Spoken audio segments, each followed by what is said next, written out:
Halo, selamat datang dalam pelajaran Pendidikan Agama Katolik dan Budi Pekerti. Perkenalkan, nama saya Bernadita Aditya Raharjo. Teman-teman bisa memanggil saya Budeta.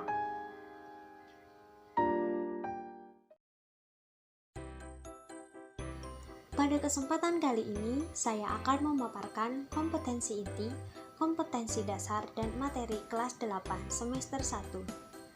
Kompetensi inti yang pertama yaitu menghargai dan menghayati ajaran agama yang dianutnya.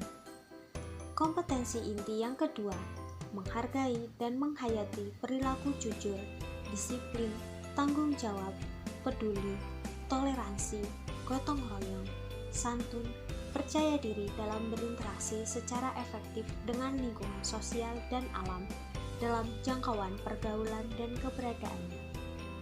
Yang ketiga, memahami pengetahuan secara faktual, konseptual, dan prosedural berdasarkan rasa ingin tahunya tentang ilmu pengetahuan, teknologi, seni, budaya terkait fenomena dan kejadian tampak mata. Yang keempat, mengolah, menyaji, dan menalar dalam ranah konkret, yaitu menggunakan, mengurai, merangkai, memodifikasi, dan membuat.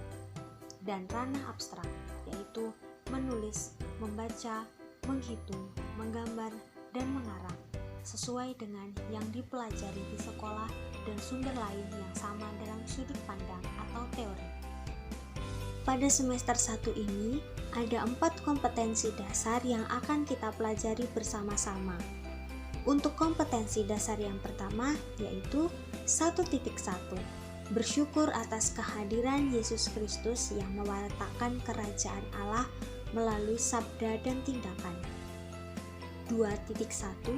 Bertanggung jawab mewujudkan pewartaan kerajaan Allah melalui kata-kata dan perbuatan.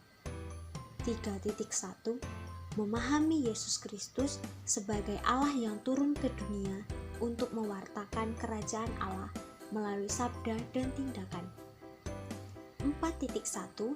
Melakukan aktivitas, misalnya menceritakan pengalaman, refleksi, laporan pengalaman yang berkaitan dengan keterlibatan dalam mewartakan kerajaan Allah melalui kata-kata dan perbuatan.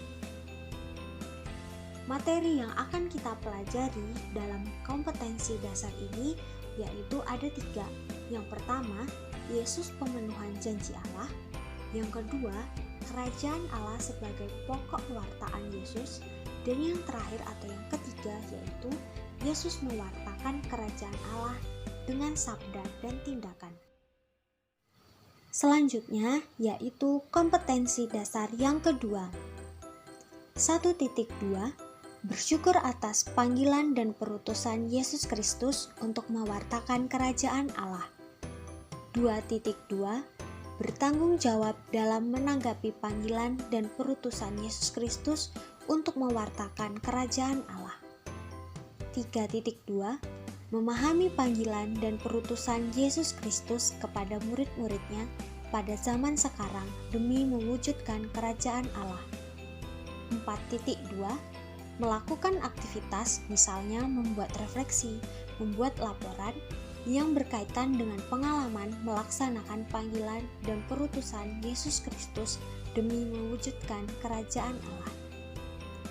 Pada KD ini, materi yang akan dipelajari ada 2. Yang pertama, Yesus memanggil murid-muridnya, dan yang kedua, tugas perutusan sebagai murid Yesus. Selanjutnya yaitu kompetensi dasar yang ketiga. 1.3.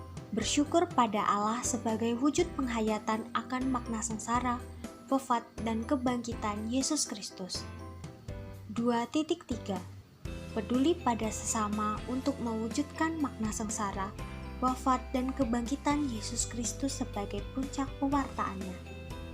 3.3. Memahami makna peristiwa sengsara, wafat, dan kebangkitan Yesus Kristus sebagai puncak perwartaannya. 4.3. Melakukan aktivitas, misalnya membuat refleksi atau menyusun doa, puisi, ibadat, yang berkaitan dengan makna peristiwa sengsara, wafat, dan kebangkitan Yesus Kristus sebagai puncak pewartaannya. Materi yang akan kita pelajari dalam KD yang ketiga ini ada dua.